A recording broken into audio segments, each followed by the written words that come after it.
사실은 정치가 해야 될 일이 현재 어렵게 살고 계신 분들 그 고통을 조금이나마 덜어드리고, 그리고 또 우리가 미래의 희망을 가지게 하는 것, 그게 정치가 해야 될 역할 아닌가, 그렇게 생각합니다. 저희 새정치민주연합이 민생 중심 정당을 지향하는 것도 거기에 있습니다. 모든 것이 민생 문제를 해결하는 것이 정치의 역할이라는 그런 그 문제의식으로 열심히 다니고 있습니다. 첫날 저희들이 그 복지 3법을 발의했습니다. 즉 송파, 세모녀, 자살과 같은 일이 더 이상 나면 안 된다. 그런 문제의식을 가지고 복지 사각지대를 해소하는 것을 해결할 수 있는 그런 법안을 저희들 이제 창당 1호 법안으로 이제 했고, 그리고 또 그 다음부터 부지런히 현장을 다녔습니다. 첫날 그 복지 사각지대에서 굉장히 어렵게 사시는 분들 직접 만나 뵙고, 그리고 또 이제 두 번째 날 학교를 찾아갔습니다. 그래서 대학에서의 그 입학금 문제 같이 한번 이야기를 나눠봤고, 또 세 번째 날은 통신비에 대해서 인하할 수 있는 그런 부분은 없는 것인지 말씀들을 많이 들어봤습니다. 그리고 또 이제 네 번째로는 그 생활비, 최저임금, 생활임금 문제에 대해서 또 말씀들을 많이 나눠보고, 오늘 이제 다섯 번째 이제 그 전월세 대책에 대한 간담회를 하고 있습니다. 저희들이 이제 그 전월세에 대해서 많은 관심을 가지게 되는 이유가 두 가지입니다. 우선 첫째로는 지금 현재 중산층들 그 가계소득이 얼마나 많이 지출이 되는지, 어떤 분야에 지출이 되는지를 보면 그 주거비가 가장 많습니다. 주거비, 교육비, 그리고 또 의료비일 겁니다. 그래서 이제 주거비에 가장 많이 관심을 가지게 되는 것이고, 그리고 또 두 번째로는 지금 현재 현 정부의 여러 가지 난맥상 중에서 사실은 가장 그 방향을 잘 못 잡고 그 서민들에게 고통을 주고 있는 것이 이 주거 복지 부분입니다.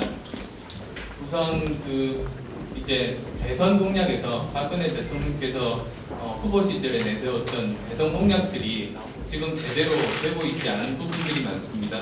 그래서 대표적으로 이제 그 보시면 예전에 목돈 안 드는 전세 1, 2 같은 그런 정책들이 있는데요.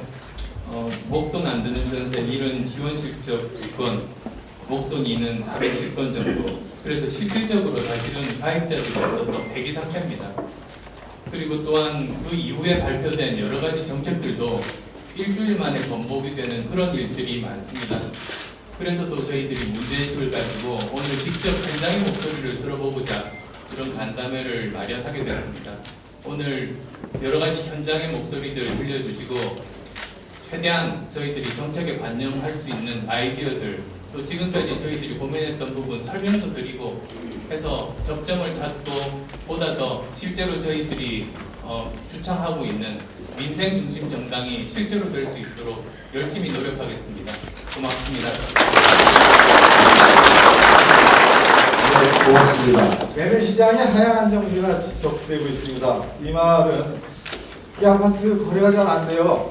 가격이 이게 아직 반등했는지 또 전문가도 모르고 정부도 아직 모르고 있습니다. 그래서 집까지 지은 분들 상당히 불안하죠. 그런 상황이 지속되고 있습니다. 둘째는 전세 시장이 82주째 계속 상승을 하고 있습니다. 전세 구하기가 참 하늘의 별따기죠. 천정부지로 오르고 있습니다. 82주 동안에 상승한 것을 다 합산해 보니까 수도권 아파트의 경우에는 15.3%가 상승했습니다. 전세 2년이죠. 1년은 52주. 그래서 104주로 환산하면 96.4%가 늘어났어요. 그래서 2년으로 치면 20% 상당이 실제 수치로 전세 가격이 오르고 있습니다. 그러니까 2억 원의 보증금으로 사시는 분들은 20% 2년으로 계약갱 신을 때 4천만 원을 준비해야 됩니다. 근데 사실 4천만 원만 올리나요? 안 그렇잖아요. 5천만 원, 6천만 원 올리는 게 현실입니다. 자, 세 번째는 전세 물량을 대거 월세로 전환시키고 있습니다. 이것은 전세금을 은행에 예치하면 저금리예요. 거기다가 물가 상승률에 이자 소득세 빼고 나면은 사실은 집주인들 남는 게 없어요. 그러니까 전세를 넣느니 월세를 넣으면은 수익률이 훨씬 높죠. 그래서 전세를 월세로 돌리면서 월세 내는 사람 입장에서 이자율을 계산해 보면 높게는 10%, 12%, 그리고 낮게는 한 6% 정도 나옵니다. 그리고 사실은 대부분의 월세로 놓고 있는 임대주택이 세무신고가 안 돼 있기 때문에 소득세도 내지 않고 그대로 집주인이 소득을 받게 됩니다. 그런 요인으로 인해서 전세가 월세로 빠르게 전환되고 있고, 이러한 추세에는 당분간 지속되리라고 그렇게 정부도 예측하고 있고 전문가들도 그렇게 예측을 하고 있습니다. 그러한 요인들로 넷째, 고가의 아파트는 전세로 가격이 계속 상승하고 있습니다. 그리고 서민들의 다가구 주택이나 원룸 등은 월세로 아주 빠른 속도로 월세로 바뀌고 있죠. 자, 다음입니다. 그로 인해서 제가 금년에 58세입니다. 중년층에 해당하죠. 그리고 제 우회 세대까지 합치면 중고령층이라고 할 수 있습니다. 저도 이제 장가들 때까지 아버님 모시고 전세를 7, 8번 살고, 장가 들어서 내 집 마련하는 데까지 또한 7, 8번 전세 살았습니다. 월세도 살아보고. 합치니까 16번 정도 전세 월세를 살다가 내 집을 마련한 것 같아요. 그래서 저 같은 중고령층 입장에서는 아파트 하나, 똑똑한 집 한 채가 노후 보장이고 또 모든 재산이고 또 자녀를 출가시킬 수 있는 유일한 재산이었습니다. 그 집 하나가 사실은 나의 복지를 담당해주고 있었죠. 근데 문제는 이게 방금 말씀드렸듯이 집값이 떨어지고 있어요. 떨어졌고 그게 언제 바닥을 찍을지 몰라요. 나 같은 사람 집 한 채 있는데 진짜 불안하죠. 국민들 다 불안합니다. 정부도 불안합니다. 우리 정당도 불안합니다. 이런 상황에 있다는 말씀드리고, 또 요즘 젊은 세대들은 사실 그 괜찮은 직장 구하기가 어려워요. 청년 실업률이 한 8% 정도 되죠. 괜찮은 대학 졸업해도 참 취직하기 어렵습니다. 그리고 다 비지원비직이죠. 이런 상태에서는 소득이 불안정하기 때문에 주택 구입할 능력이 안 됩니다.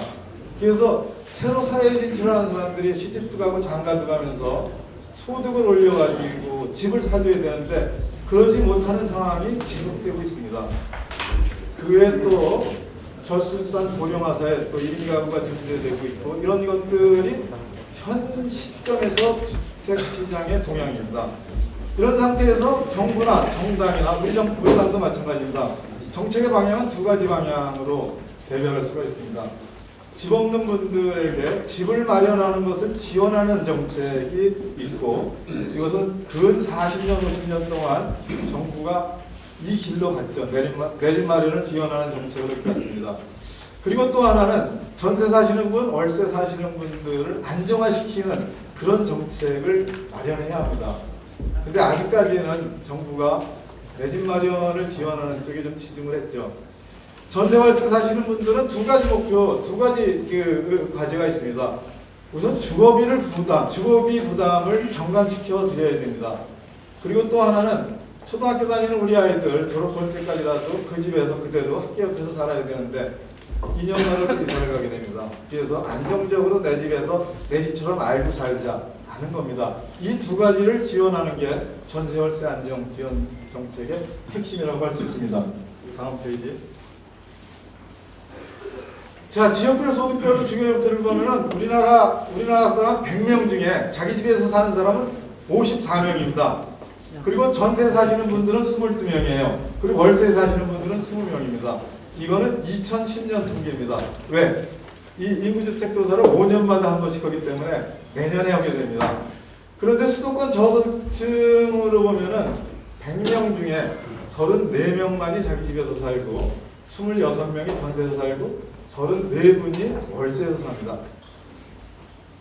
그리고 월세에서 사시는 분들 중에 이제 소득 분위를 보면은 저소득층이 있습니다. 소득 순위로 쭉 들었을 때 하위 20%에 해당하시는 분이 월 100만 원을 벌었다고 쳤을 때 월세로 내는 돈이 얼마냐? 47만 원을 냅니다. 자기가 100만 원 벌어가지고 47만 원을 월세로 냅니다. 못 살지요. 이런 경우 뭐라 그럽니까? 가처분 소득이 줄어들어서 소비를 못하게 됩니다. 소비를 못하게 되면 어떻게 되죠? 내수 시장이 위축이 됩니다. 내수 시장이 위축이 되면 내수 시장에 상품을 공급하는 중소기업 생산활동이 위축되죠. 중소기업의 생산활동이 위축되면 일자리가 없어집니다. 그러면은 우리 아이들이 취직할 자리가 없어지는 거죠. 그 취직하지 못하면 소득을 못 올립니다. 그럼 이것이 악순환이 되는 거죠. 자, 이런 문제들을 분석하고 저희 당에서 전세 지원 대책 그리고 월세 지원 대책을 마련했습니다.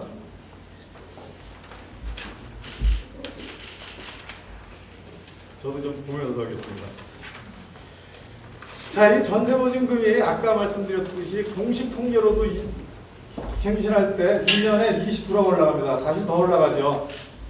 1억 5천에 사시는 분들 대번에 1억 8천, 2억으로 올려달라고 합니다. 이거를 법으로 방지해야 됩니다. 그 방법이 전세보증금을 인상하는 것에 상한제를 법으로 규제하는 겁니다. 그래서 연간 5%, 2년에 10% 이상은 못 올리게 법으로 주택임대차보호법으로 법에 명기를 하는 겁니다. 이 법안은 우리 당에서 당론 발의하여 현재 국회에 발의되어 있는 상태입니다. 그러면 2억에 전세 사시는 분들이 2년에 갱신할 때 20%, 2억이면 4천만 원을 준비하면 되죠. 1억에 전세 사시는 거는 1,000만 원. 그리고 그 밑으로 시장 상황이 그 미치면 수요와 공급에 의해서 결정하면 됩니다. 자, 또 하나는 초등학교 다니는 아이가 졸업할 때까지 내 집에서는 살아야 되는데 뭡니까? 계약을 내가 갱신하고자 할 때 자동으로 갱신되게 그렇게 해줘야 됩니다.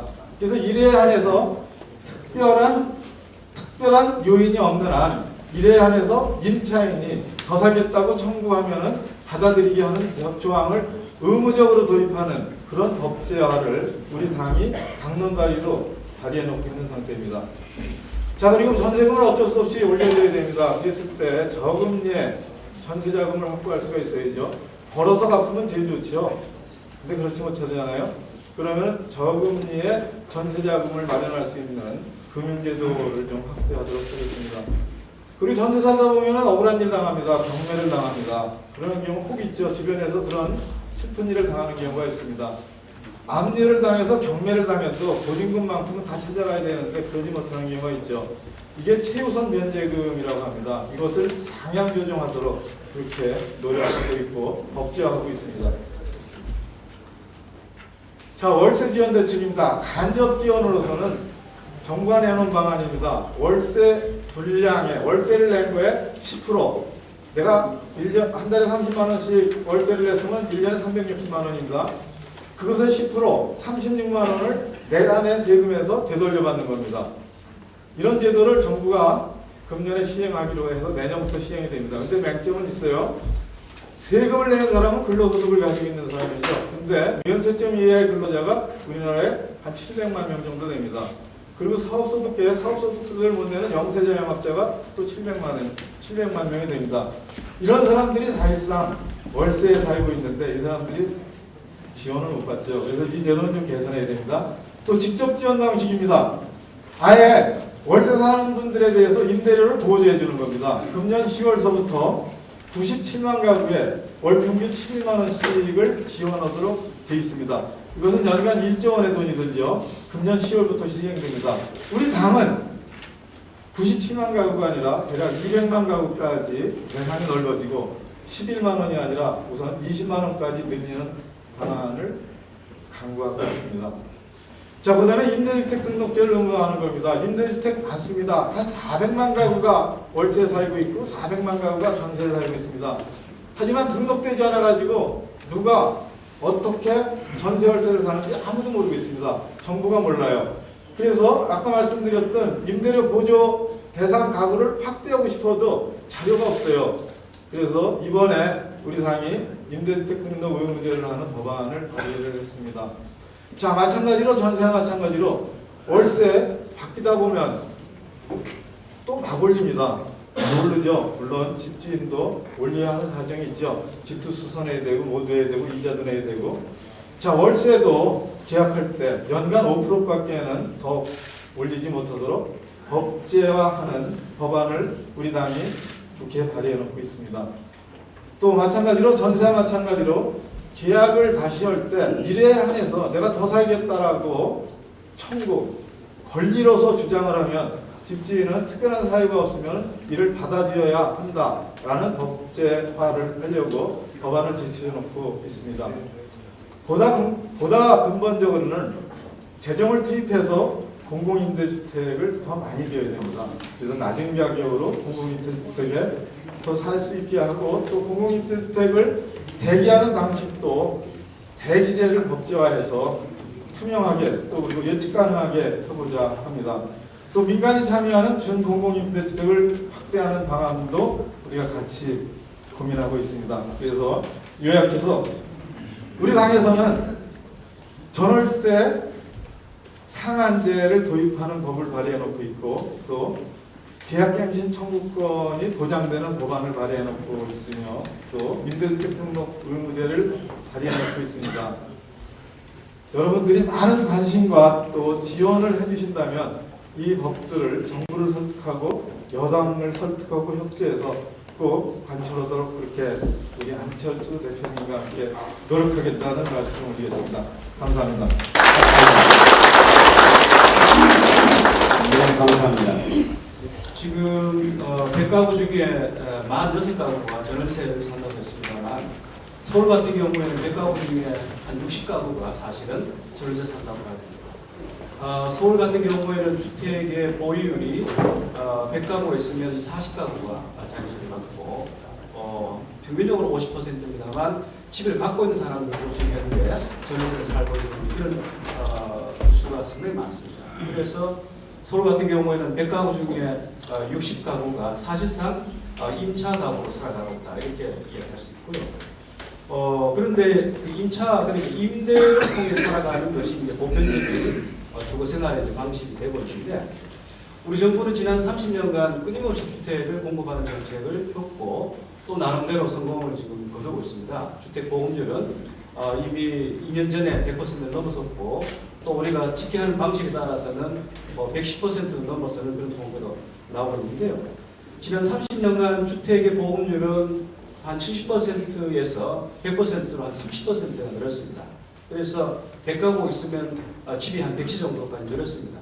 하지만 자기 집을 갖고 있는 사람의 비율은 지난 30년간 한 3% 늘었습니다.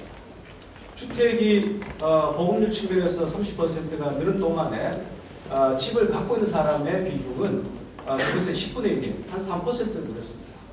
공부를 많이 해줘도 결국은 집값이 비싸기 때문에 특히 서울 같은 경우는 비싸기 때문에 웬만해서는 저소득층들이 집을 살 수 없기 때문에 이와 같이 주택의 보급률과 이 자가 보급률 간에 아주 혁혁한 괴리가 있습니다. 그래서 지금 현재 이 다주택 가구의 경우에는 물론 이주택자가 많습니다만 다주택자들이 보유한 주택을 우리가 평균을 내면 가구당 5.25호를 소유하고 있습니다. 그래서 주택의 소유 집중이 상당히 심한 상태인데요. 특히 근자에 와서는 주택을 공급해도 더욱더 여러 가지 요인들 때문에 집을 살 수 없는 상황이 됐습니다. 가격이 구조적으로 떨어지고 그 다음에 집값 상승에 대한 기대가 없고 그 다음에 대출 부담금이 크고 또 집에 대한 수요 자체가 그러니까 집을 사고 싶어하는 그 계층들이 굉장히 줄었습니다. 인구학적으로 보게 된다면 이른바 베이비부머 세대들이 이제 생산 전선에서 떠나게 되고 그 다음에 생산 연령 인구들이 이제 적게 되고 또 가구가 소형화되면서 이 매매 수요가 급격하게 줄고 있습니다. 그렇게 해서 작년 5월달에 우리나라 주택시장에서 거래 이 패턴을 보게 된다면 10개의 거래 중에서 그전에는 4건이 임대차였고 6건이 매매였습니다만 작년 5월 같은 경우에는 8건이 임대차 거래였고 2건이 매매 거래였습니다. 최근에 와서 매매 거래가 많이 늘었습니다만 시장에서 실제 이루어지는 이 거래는 지금 현재 매매 거래가 아니라 임대차 거래입니다. 자, 이만큼 우리나라 주택 시장의 구조가 바뀌었고 여러 수요가 바뀌었음에도 불구하고 우리 정부는 그동안 거래 활성화, 집을 살 수 있는 사람 중심의 정책을 지속적으로 펴온 이제 그런 모습을 우리가 줄곧 보아왔습니다. 자, 이러다 보니까 결국은 주택 시장에서 집을 살 수 없는 사람들, 전월세 살아난 사람들이 정책 혜택을 전혀 누리지 못하는 이런 삶을 지속적으로 살아왔는데 제가 보건대 이 상태는 상당히 오래됐습니다.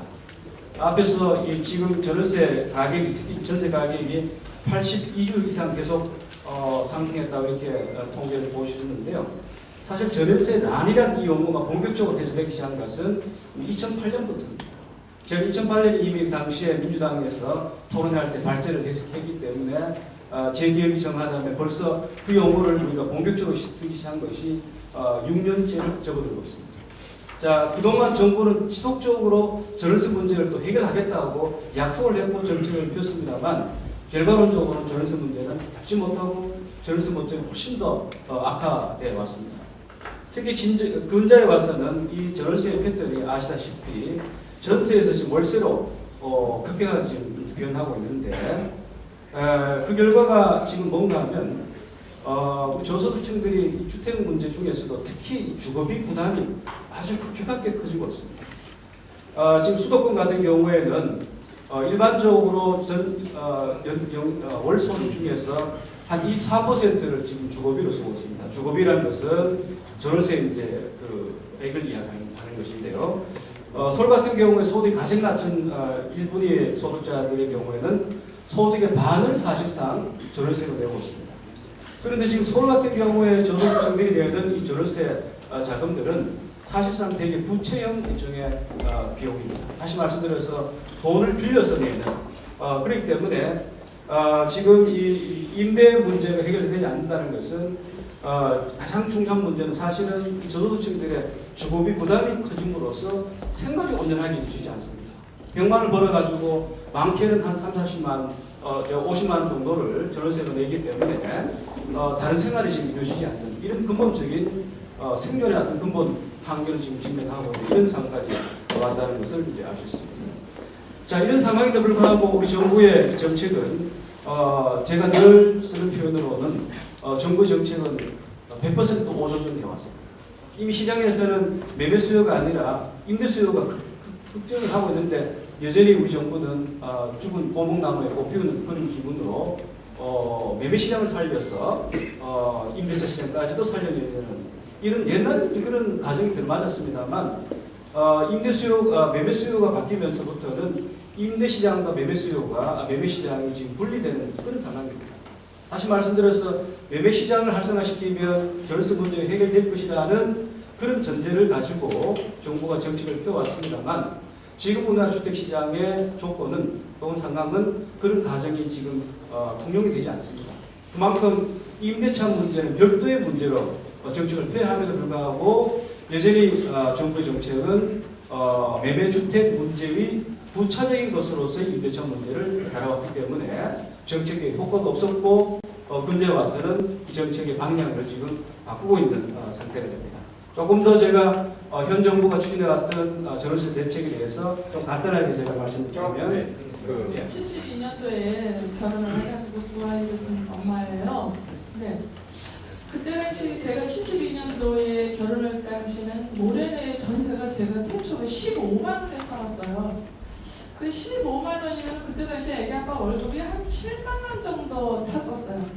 그러면 한 달 월급에서 조금만 노력하면 전세를 누구나 사는 그런 시대가 있었어요. 그래서 나는 지금 저보다 조금 연배 되시는 분들이 그래도 옛날에 살기 좋았다 그런 얘기를 할 때 사실 옛날에도 힘들었잖아요. 그런데도 불구하고 옛날에 살기 좋았다 그런 얘기를 하면은 과연 과거가 뭐가 좋을까 지금이 좋았지. 사실 뭐 옛날에 뭐 우리가 뭐가 있었어요. 뭐 세탁기가 아무것도 없어도 그때는 전세나 월세나 그런 개념이 없어서 사실 이제 모림에서 시작해서 봉천동으로 갔다 등촌동으로 갔다 여러 군데 이사를 해서 어렵게 여기 이제 중구 하학동에 이제 3일 아파트 다들 기억하시는 분은 아마 하실 거예요.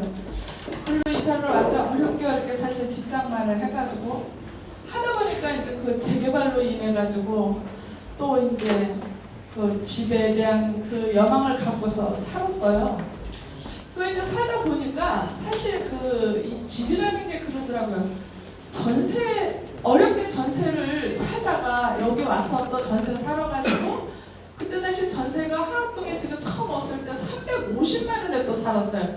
그 돈 또 좀 높아져가지고 그래가지고 여기 와서 어렵게 집장만을 해서 이제 살다 보니까 사실 재개발이 되고 나니까 집주인들은 거의 못 들어와요. 3일 아파트 거기 사시는 집주인들도 못 들어오는 그런 상황이 벌어지고, 그러다 보니까 내가 집을 짓고 들어가야 된다는 그런 꿈을 갖고 있다가 재개발되면 거의 다 집주인들은 못 살고 정말 부잣집 사모님들이 들어와서 서민들은 저기 하고 있어. 제가 이 자리에서 드리고 싶은 얘기는 사실 이제 그 전세금이 뭐 옛날에 저희가 전세 살 때는 뭐 그런 뭐 2년을 살아라 3년을 살아라 그런 게 없었어요. 그런 게 없다 보니까 내가 정말 살아서 내가 원해서 내가 돈을 조금 보태서 조금 나은 곳으로 갔는데, 지금은 또 세상이 살기 좋았다고 하는 세상이 나하고 상관없이 무조건 2년 되면 나가야 되고, 나도 모르게 집주인이 집을 팔아서 이사를 해야 되고, 그런 상황이 반복되다 보니까 오늘 이런 자리가 있다 해서 아시는 분이 한번 가서 이야기. 네네, 말씀하세요. 네. 그래서 지금 제가 몇 가지 조금 정리 좀 했어요. 그 이제 과거에는 저희가 이제 전세 중심해서 이제 살았는데, 지금은 또 전세 플러스 월세를 또 내야 돼. 그거를 못 내놨을 경우. 그래서 그런 부분도 저희가 진짜 힘든 중에, 저희가 그런 세대는 살았지만은 이제 또 대를 이어서 아이들이 또 그런 세대를 살게 되더라고요. 네. 그래서 그런 거 하나 있고, 또 내가 이제 그 주변에서 가만히 보면은 공공임대 아파트가 사실 그 임대 아파트가 많이 주어지고 재개발로 인해서 우리도 여기 뭐 유타운을 비롯해서 뭐 여기 재개발된 데가 5,000세대가 지금 유타운만 해도 우리 그 성동구에 그렇게 지어진다 하더라도 사실 그 들어가는 거는 누가 들어가는지 저희는 그걸 모르겠어요. 어디서 오신 분이 어떻게 들어가는지. 그래서 그런 부분. 네. 또 더 하실 말씀이 많으신가요? 네. 좀 일단 조금 쉬었다 하셔도 됩니다. 아니요. 제가 요거를 좀 마저 좀 정리 좀 할게요. 네. 그래서 이제 사실 그 공공임대 아파트가 지어진다 하더라도 내가 여기서 성동구에서 생활을 하고 살아야 되는데 엉뚱하게 인타운으로 차인다해서 저음택구로 가라고 한다든가 그런 정책은 그건 좀 잘못됐고, 내가 실질적으로 생활을 할 수 있는 곳에다가 주어졌으면 하는 그런 바람이고요. 네. 또 하나는 지금 뭐 행복주택 많이 진다고 말로만 그러지, 사실 그 지어진 데는 얘기는 들었어도 그걸 누가 들어가는지 그건 모르겠어요. 아무리 신청을 해도 지금 저희 지금 아들 딸이 지금 남매가 있는데 걔들도 결혼해서, 심지어 진짜 저희 아들 같은 경우는 작년에 한국을 떠났어요. 중국으로 갔어요. 왜냐? 거기는 보증금이 없대요. 내가 한 달에 월세를 얼마를 내면은 그냥 1년치 내고 6개월치 내면 살 수가 있대요. 그래서 도저히 한국에서는 지금 사실 저희 아들도 대기업에 그래도 꽤 나름대로의 가정집을 갖고 있으면 사는데도 도저히 두 아이를 기르면서 전세 올려주고 살 수가 없다는 거예요. 네. 그래서 지금 그런 현실. 네. 사실 지금 다 현실이에요. 여기 계신 분들 공감 가시는 분도 있지만 아마 또 이런 생활 안 해보신 분들은 공감도 못 가지실 거예요. 그 변희자님 결혼하실 때부터 제가 얘기해서 지금 아드님 네. 결혼해서 지금 세대가 그렇게 때까지 가면서도 세대가 그 집에 대한 세대는 네. 점점 더, 옛날에 제가 15만 원 전세 살 때가 좋았었고. 네, 잘 알겠습니다. 네. 네, 잘 알겠습니다. 이게 왜 이렇게 바꿔가게 됐는가? 우리 다 예전보다는 훨씬 더 뭐 지표를 보면 나라는 훨씬 더 발전하고 국민 소득은 많아지고 그렇지 않습니까? 왜 이런가 생각을 해봤습니다. 그런데 뭐 그게 뭐 전체적인 이유는 되지 못할지는 모르겠지만 우리가 너무 그 총량적인 성장에만 급급한 거 아닌가? 즉 전체 양을 늘리는 쪽으로만, 그래서 그 내부에서 그 어떤 그 삶의 질이라든지 아니면 또 그 우리나라가 성장하게 하는데 그 골고루 이렇게 성장하는 것이 아니라 한쪽에 좀 집중해서 성장하게 하면서 지금 와서 보면 예전보다 전체적인 지표나 또는 국민 소득 수준은 나아졌는지 모르지만 실제 내용을 보면 오히려 한쪽에 훨씬 더 편중되게 성장하고, 그리고 또 그 질적인 부분, 행복한 부분 이런 부분에 대한 고려가 너무 없이 정신없이 달려온 거 아닌가 그런 생각들을 하게 됩니다. 네, 감사합니다. 조 교수님 지금 아까 변호사님 말씀 들어보니까 이 공공 임대주택 많이 치는데 누가 들어가는지 모르겠다고 그러는데요. 공공임대주택은 지금 물량 자체가 이렇게 많지 않죠. 그래서 내가 필요로 한 곳에 내가 좀 자격을 가지고 할 만한 물량 자체가 부족하죠. 특히 MB 정부 이후에 지금 정부에서 공급하는 공공임대주택은 40%가 물량을 줄였습니다. 전월세 문제가 계속 심각한 상황에서도 그러다 보니까 절대적으로 지금 부족하기 때문에 일단은 도대체 어디서 내가 임대주택을 얻어 살 수 있을지 그런 것을 체감을 좀 하기가 쉽지 않고요. 임대주택은 특히 공공임대주택은 저소득층, 소득분이 아주 낮은 그런 계층을 대상으로 해서 공부하기 때문에 아마 그 소득이 조금 있으시면 우리 열등급으로 이렇게 소득 나눴을 때 뭐 이를테면 4, 5등급 이상, 중간 이상 되면 임대주택은 이제 좀 얻기가 힘든 그런 상황이 되죠.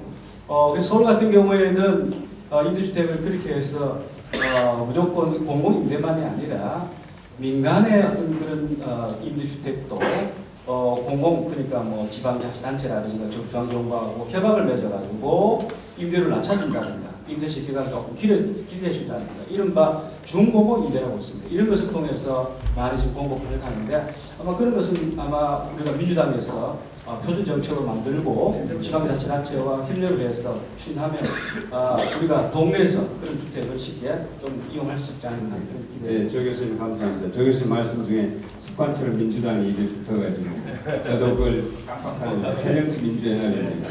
앞으로 잘 좀 기억해 주시기 바랍니다. 그리고 제가 또 하나 그 변호사님 말씀 중에 들었던 게 재개발을 하면은 원래 살던 분들은 아무도 들어오지 못한다는 얘기가 굉장히 들어왔는데요. 그 부분 이강훈 변호사님 전문가시죠? 재개발 행정개혁 포럼 운영위원장을 하시니까 그 부분에 대해서 좀 설명해 주시죠. 네, 안녕하십니까. 이강훈 변호사입니다. 제가 재개발 현장을 지금 요새 여러 군데를 좀 다니고 있습니다. 그곳에서 하시는 말씀들이 지금 이제 그 재개발 현장, 재개발 곳곳에서 그곳에서 사시던 원주민들이 쫓겨나고 본인들이 그 원하는 주택에 들어가려고 하면 너무나 많은 추가 분담금을 내야 되기 때문에 도저히 여기에 들어갈 수가 없다. 이런 거로 고통을 하소연하시는 분들이 굉장히 많습니다. 그러니까 이 현실들이 지금 개선이 되야 되는데 지금 현재 법제가 지금 여전히 그 문제들을 해결하지 못하면서 지금 서울 시내에 지금 그 쌓여 있는 물량들 건축하고자 하는 물량들이 지금 실제 필요한 것보다 배 이상 많습니다. 그러니까 지금 현재 재개발들은 원활하게 진행이 될 수가 없는 거죠. 그래서 이것과 관련해 가지고 그 지금 우리 서울시에서도 출구 전략을 그동안에 한 2년 정도 시행을 해왔었는데 여전히 그 부분에 대해서 찬성과 반대가 좀 팽팽한 지금 상황입니다. 그래서 여기에 대해서 추진위원회나 이런 분들이 이런 것이 없는 그 부분들의 해제가 좀 있었지만은 그렇지 못하고 지금 그 추진위원회가 있던 것들은 여전히 분쟁이 있는 상태입니다. 그래서 이 부분에 대해서 우리 새정치민주연합 그리고 또 정부에서 특별한 관심을 가지고 이 문제를 좀 신경을 써야 된다는 말씀드리겠습니다. 네, 고맙습니다. 이 변호사님. 그럼 네, 박수 크게 치세요.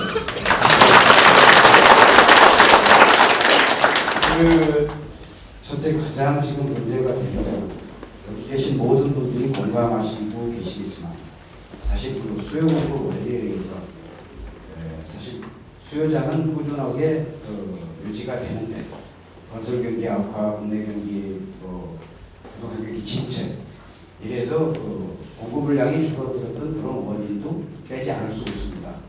그래서 우리는 이 시점에서 공급 물량을 늘리는 방법도 찾아봐야 되지 않겠느냐. 자, 그렇다면 지금 와서 신규 주택을 지은다면 건설기관과 의해서 실질 실입주가 되는 기간은 3단 기간이 소요가 되고요. 그래서 이러한 방법, 현재 부동산 시장이 전면적으로 매매 시장이 얼어 있습니다. 사실은 87제곱미터형 아파트를 내가 금액 얼마에 팔고 싶어도 매수자가 존재하지 않다는 거죠. 그랬을 때 정부나 아니면 우리 당에서는 정책적으로 그걸 매수할 수 있는 겁니다. 적정 금액에 매수해서 그거를 국민을 위한 임대주택으로 전환을 시키면 그때요 지금 신규 주택을 짓지 않아도 임대주택의 수요가 늘어날 수가 있고요. 또 이거는 뭐 하나의 어떤 얘기했지만 광범위로 평형대가 큰 아파트를 요즘 흔히 유행하는 세대 분리해서 1가구가 2가구가 된다면 그 또한 가구수를 늘리는 방법이 될 수도 있겠다는 생각이 들고요. 네. 그 다음에 현재 우리가 가장 중요한 건 앞에서 좀 지적을 하셨지만 무엇보다도 서민 어떤 주택 정책에 공당이나 정부에서는 정말 힘을 기울여야 될 때가 아닌가 싶습니다. 어느 특정 지역에 몰리는 공공 임대주택보다는 네. 각 지역별로 골고루 분포되는 공공주택이 실질적으로 아까 어느 분이 잠깐 지적하시고 넘어갔지만 내가 생활연구지가 가령 종로인데 만약에 내가 임대주택 입주를 신청했을 때 은평구라든가 아니면 또 구로구라든가 네. 또 자기 연구지역과 먼 곳에 배정이 된다면 내가 부득불 가고는 싶어도 갈 수 있는 여건이 안 네, 돼서 잘 알겠습니다. 그런 부분이 있습니다. 서울시내 25개 구청 중 약 40%에 달하는 자치구가 재정을 충당하지 못해서 활발하게 이 사업을 하지 못하는 경향이 많이 있습니다. HS 공사가 시행하고 있습니다만 그래서 이 부분을 정부가 이 임대주택 공급을 위한 확대 재정 지원책을 해결해주면 해결될 것으로 어느 정도 기대하고요. 마지막으로 한 말씀 꼭 드리고 싶은 얘기는 준비해 왔습니다만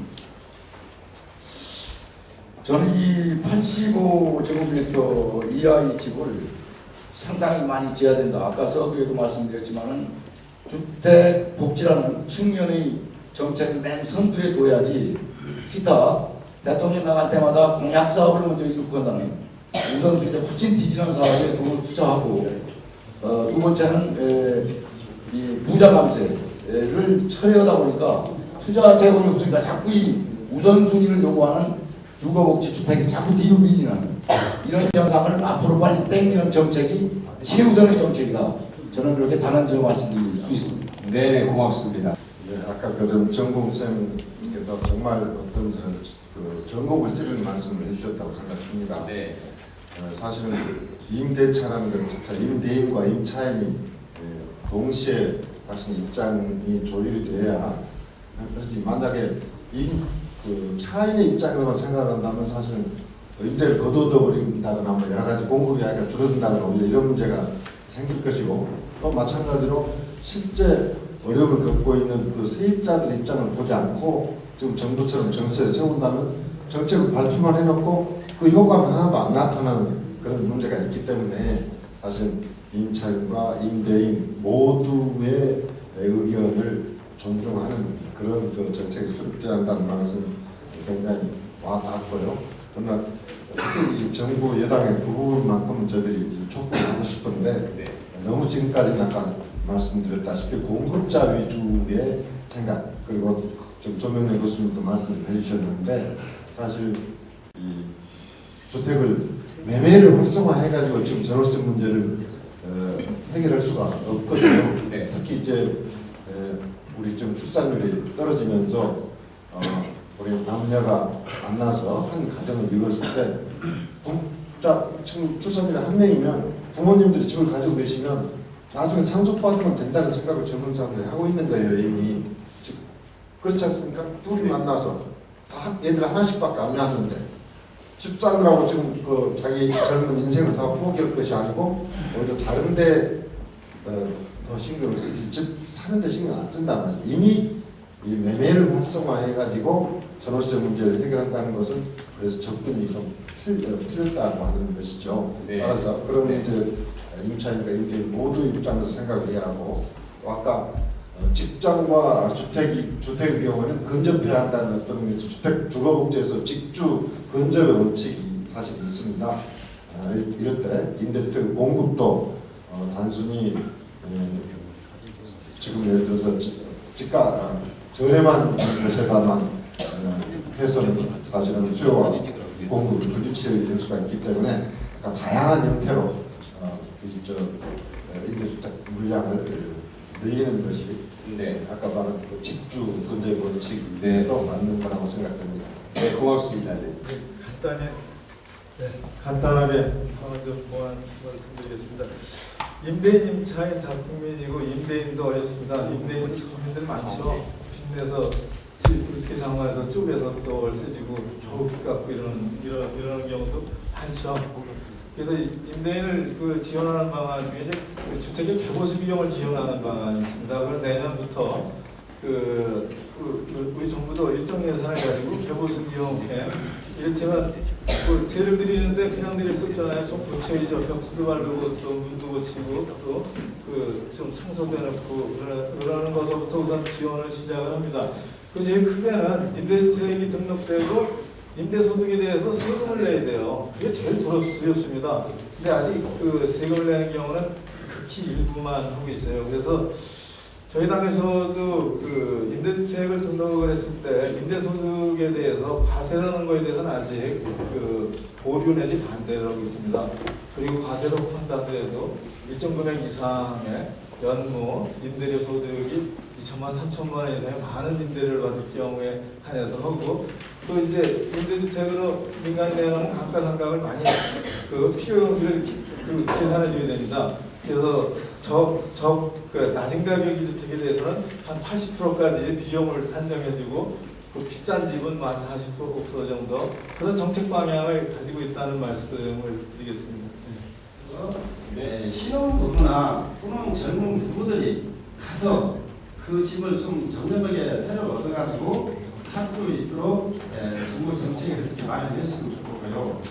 또한 한 가지 또 말씀드리면은 지금 동네를 가보면은 자그마한 비트를 이렇게 원룸 같은 거 많이 짓고 있습니다.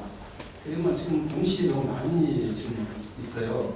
이런 것을 정책적으로 해서 투룸이나 또는 방 2가짜리를 젊은 층들이 결혼해야 살 수 있도록 또는 젊은 층들이 가서 이사 가서 좋은 호화생활을 할 수 있도록 가정생활을 할 수 있도록 이런 정책을 위해서 좀 만들어줬으면 합니다. 네, 고맙습니다. 네. 제가 간단히 답변드리도록 하겠습니다. 방금 신혼부부에 대해서 주거 지원을 하는 제도가 어떻게 되어 있냐면 기초생활 수급자거나 또는 이 신혼부부 세대의 월 평균 소득이 도시근로자 평균 소득의 50% 이하인 경우에만 현재 신혼부부의 주택 지원을 하고 있습니다. 그래서 이 부분을 대상을 대폭 좀 확대하는 방안을 저희도 추진하려고 한다는 말씀을 드립니다. 네, 혹시 대표님 하실 말씀 있으신가요? 예, 저 말씀들 계속 들으면서 정말 배고파게 적었습니다. 말씀하신 내용들이 우선은 재개발 말씀도 하셨고요. 거기서 재개발되면 원래 살던 분이 못 사는 그런 문제들, 그리고 행복주택 들어가기 힘들다고 또 말씀하셨고, 그리고 또 뉴타운 문제, 제 지역구도 지금 뉴타운 문제가 굉장히 심각합니다. 노원구인데요. 이제 그런 문제가 있고, 또 이제 전월세 상한제가 왜 잘 되지 않느냐는 그런 질문도 있으셨고, 또 이제 임대주택에 대한 정보를 좀 투명하게 공개하면 좋겠다는 그런 제안 말씀, 또 신규 주택을 매입 후에 임대주택으로 전환하는 그런 방법 등 또 여러 가지 정책적인 제언도 이제 해주신 것 같습니다. 임대주택 등록제도 말씀을 하셨고요. 저희들이 가장 기본적으로 생각하는 것부터 먼저 짚어서 하면 좋겠습니다. 가장 기본적인 저희들 원칙이 실거주자들을 중심으로 하는 이제 정책으로 전환해야 된다는 생각입니다. 또한 이제 저소득층에 대해서는 주거복지 차원에서 접근해야 된다. 그리고 또 이제 세 번째로는 부동산 정책을 경기 부양의 수단으로 쓰면 안 된다는 겁니다. 지금까지 몇 번 사실은 그런 사례들이 있었고 단기간은 좋았을지 모르지만 장기적으로 굉장히 좋지 않은 그런 영향들을 미친 바가 있습니다. 그래서 그런 기본적인 이제 어떤 원칙 하에서 어떻게 하면 실거주자분들이 가격 안정 그리고 또 주거 기간 안정을 이룰 수 있을 것인가, 거기에 저희들 많은 정책들이 초점이 맞춰져 있습니다. 그리고 이제 구체적인 방법으로 들어가면 거기에 따라서 아마 원칙적으로는 동의가 되는 부분들이지만 구체적인 방법들에 대해서는 여당 야당 서로 좀 이견들이 많이 있습니다. 그런 부분들 한시바삐 조정하고 저희들은 저희들 접근 방법이 옳다고 생각합니다. 많은 분들 현장에서 만나서 말씀 들어보고 저희들 정책 설명드리면서 더 확신들을 얻게 됩니다. 그래서 그런 부분들 최선을 다해서 설득해서 실거주자분들 가격이라든지 주거 기간에 대해서 고통받지 않도록 열심히 노력하겠습니다. 민생 중심 그리고 현장에 답이 있다. 그 생각이 첫 번째입니다. 그리고 또 두 번째로 약속을 꼭 실천한다, 지킨다는 겁니다. 그 두 가지를 양대축으로 해서 새정치민주연합이 탄생하게 됐고 지금 탄생 이후부터 매일 민생 현장 다니면서 저희 정책들 설명드리고 그리고 또 계신 여러분들 말씀들을 들으면서 다시 또 새롭게 정책들을 다듬고 있습니다. 이런 모습들 지켜봐 주시고 저희들이 말씀드린 대로 실천하는지 그것도 꼭 보시고 격려, 질책, 여러 가지 도움 말씀들 부탁드립니다. 고맙습니다. 큰 박수로 다시 한번 힘을 모아주시기 바랍니다.